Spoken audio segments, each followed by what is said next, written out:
Halo teman-teman, Assalamualaikum warahmatullahi wabarakatuh. Selamat datang di channel YouTube aku. Nah, sebelum masuk ke materi, aku mau minta bantuan kalian untuk subscribe channel aku terlebih dahulu. Terima kasih. Nah, kemudian selanjutnya perkenalkan, nama aku Renita Sarah, NIM 30 dari Tadris Biologi A semester 6 Institut Agama Islam Negeri Kudus. Nah, pada kesempatan kali ini kita akan belajar tentang awal mula kehidupan. Kita menyadari mengungkapkan masa lalu kehidupan itu seperti misteri, bukan hal yang mudah untuk dibuktikan. Akan tetapi, pertanyaan tentang awal mula kehidupan sudah ada sejak zaman dahulu dan menjadi tantangan untuk diungkap oleh para ahli. Para ahli sedang mengkaji mekanisme yang terjadi itu secara saintifik. Karakteristik ilmuwan melakukan penyelidikan dengan metode ilmiah. Ketika ada suatu hipotesis, maka perlu diuji kebenarannya. Hipotesis ini contohnya adalah dikemukakan oleh Aristoteles dan juga Francisco Redi. Nah, hasil penelitian tersebut berkembang di masyarakat dan menjadi dasar pengelompokan teori abiogenesis dan biogenesis. Nah, sekarang kita masuk ke teori awal, yaitu adalah teori abiogenesis. Apa sih teori abiogenesis itu? Abiogenesis merupakan sebuah ilmu yang mempelajari tentang kehidupan biologis yang muncul dari bahan anorganik secara alami. Ternyata teori ini dipelopori oleh seorang filsuf Yunani yang bernama Aristoteles, itu pada tahun 384 sampai 322 sebelum Masehi. Teori abiogenesis yang dilakukan oleh Aristoteles bahwa ikan-ikan yang berada di sungai berasal dari lumpur. Nah, selain itu, Aristoteles juga melakukan percobaan pada tanah yang direndam di dalam air dan muncul cacing dari dalam tanah tersebut. Nah, ternyata teori abiogenesis ini masih dipercaya sampai akhir abad ke-17 dan salah satu pendukung teori ini yaitu ilmuwan dari Inggris yang bernama John Needham. Needham melakukan percobaan dengan merebus kaldu yang dimasukkan ke dalam wadah selama beberapa menit, kemudian menutupnya dengan gabus. Setelah beberapa hari kemudian, di dalam kaldu ditemukan mikroorganisme, sehingga Needham mengambil kesimpulan bahwa mikroorganisme itu berasal dari kaldu. Bisa dilihat dari percobaan Needham dengan merebus air kaldu dalam keadaan tidak tertutup.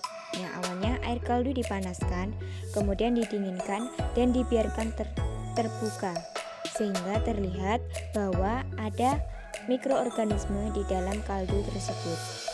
Oke, selanjutnya kita masuk ke teori yang selanjutnya, teori biogenesis.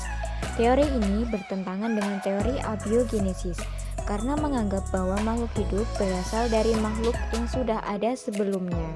Tiga tokoh terkenal pendukung teori biogenesis. Yang pertama, Francisco Redi, kemudian Lazarus Spallanzani, dan Louis Pasteur. Pertama ada Francisco Redi, melakukan percobaan untuk membuktikan bahwa belatung pada daging berasal dari induk lalat yang bertelur di daging tersebut. Bisa dilihat dalam percobaan Redi, di mana wadah terbuka yang pertama itu terdapat larva karena lalat dapat masuk ke dalam toples tersebut. Kemudian wadah kedua itu tertutup oleh kasa dan daging dalam wadah tersebut masih dalam keadaan aman. Kemudian wadah yang ketiga yaitu toples tertutup dengan rapat, sehingga daging dalam wadah toples tersebut tetap masih dalam keadaan utuh. Selanjutnya ada Lazarus Spallanzani. Lazarus Spallanzani tidak setuju dengan hasil percobaan yang telah dilakukan oleh Needham karena Lazarus Spallanzani mengetahui kelemahan percobaan yang dilakukan Needham tersebut. Kemudian Lazarus Spallanzani berpendapat bahwa rebusan kaldu yang dilakukan Needham kurang lama sehingga semua mikroorganisme belum mati dan tidak tertutup ujung tabungnya. Bisa dilihat pada labu pertama dan labu kedua. Pada labu pertama tidak dilakukan penutupan sehingga terdapat mikroorganisme di dalamnya. Pada labu kedua yaitu dilakukan penutupan sehingga tidak ada mikroorganisme. Lazarus Spallanzani membuktikan bahwa mikroorganisme tak tumbuh dari air sediaan yang steril. Nah, kemudian selanjutnya ada Louis Pasteur, yaitu pada tahun 1822 sampai 1895. Pada tahun 1863, Louis Pasteur mencoba menyempurnakan percobaan Spallanzani dengan mempertahankan adanya gaya hidup atau udara, yaitu menggunakan kaldu yang dipanaskan dalam labu dan ditutup tabung berbentuk leher angsa.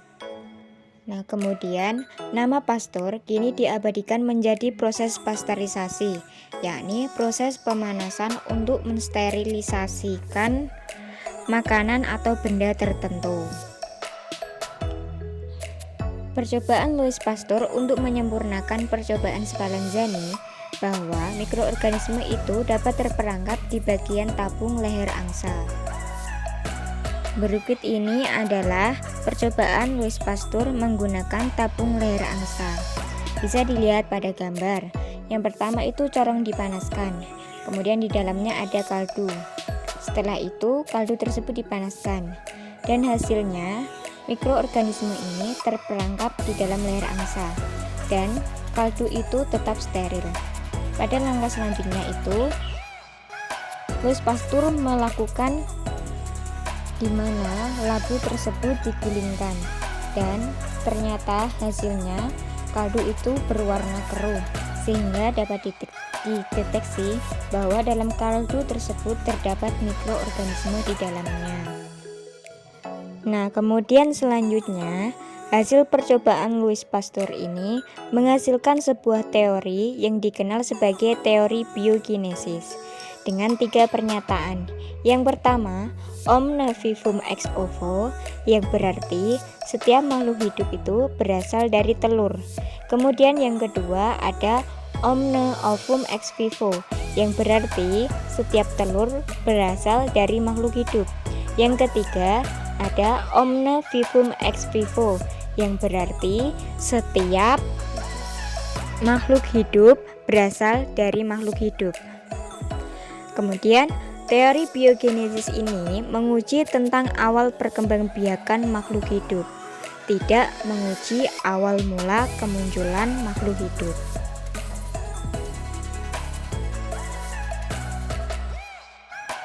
Sekian atas video ini, semoga bermanfaat bagi kita semua, dan juga jangan lupa untuk like, comment, and share. Terima kasih sudah menonton. Jangan lupa di subscribe ya. Wassalamualaikum warahmatullahi wabarakatuh.